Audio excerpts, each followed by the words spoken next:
Taking you to promises made, promises kept, with President Trump taking immediate action on his top campaign focus, fighting illegal immigration. From coast to coast, ICE agents going city to city, sometimes door to door, tracking down the nearly 1.5 million undocumented set for deportation.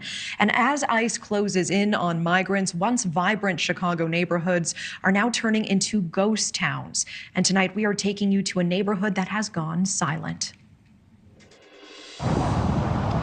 Look, I said from day one, no one's off the table. The Trump administration setting out to execute what it has promised. We arrested 1,300 people. Over 1,000 of them were criminals. Immigration and customs enforcement operations reportedly underway in jurisdictions all across the nation. Federal agents have been spotted in many sanctuary cities carrying out these operations. I hope the sanctuary cities come around. The usually bustling and vibrant streets of this Hispanic neighborhood in Chicago sit relatively empty because of the concerns over ICE.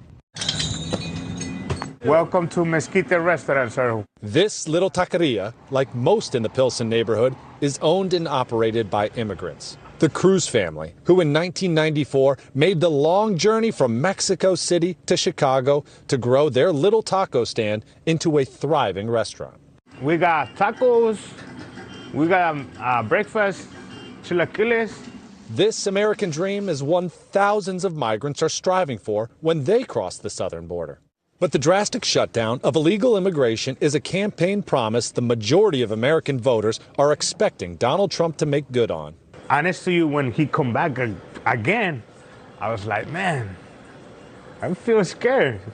President Trump, border czar Tom Homan, and the highest-ranking members of Immigration and Customs Enforcement say they're only targeting violent criminals during these initial deportations.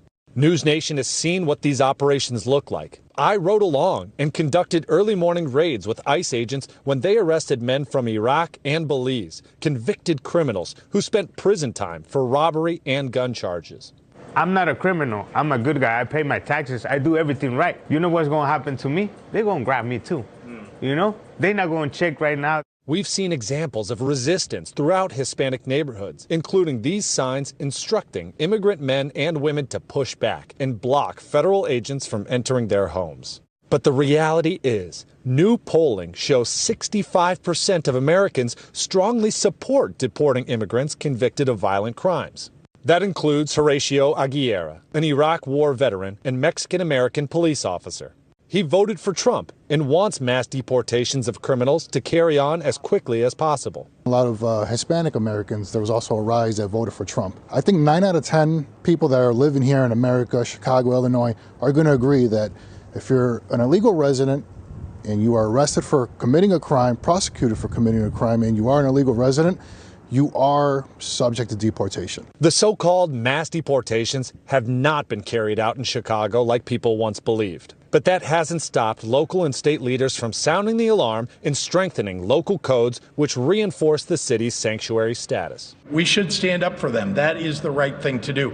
But he's trying to tear things down. Governor, what's your response to people who might say that Democrats are the one sowing chaos, confusion, and fear-mongering when talking about mass deportations that haven't even happened in Chicago? What are you talking about? They are literally threatening people all across the country. How can you say that we're overreacting somehow? We're not. The Trump administration is vowing to investigate and prosecute local and state officials who stand in the way of what the federal government is doing. Natasha? Yeah, Alex, with that.